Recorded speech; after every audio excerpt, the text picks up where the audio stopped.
అంటే అసలు అంటే ఫస్ట్ ఒక్కళ్ళతోటి స్టార్ట్ అయింది కదా ఇది. సో ఫస్ట్ ఎవరికొచ్చింది ఈ ఐడియా చేద్దాము అని? ఒక్కరు అనేం గాదు.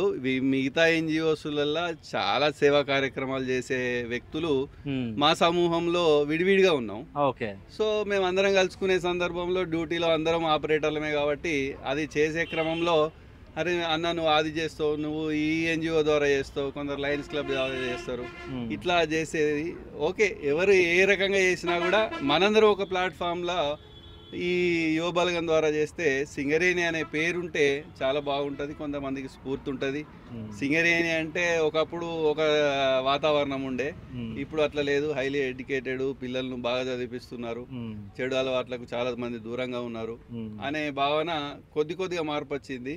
మా జనరేషన్ తోటి ఇంకా మార్పు రావాలనేది మా భావన. ఓకే. ఇప్పటి వరకు ఎంతమందికి హెల్ప్ చేసి ఉంటారు మీరు? సుమారుగా ప్రత్యక్షంగా ఒక 60-70 మందికి నిత్యావసర సరుకులు ఇవ్వడం జరిగింది. ఓకే. ఇంకా వందల మందికి పరోక్షంగా సహాయ సహకారాలు అందించినాము. హ్మ్. మాకు శరణ్య డాక్టరు మా బృందంలో ఉన్నారు.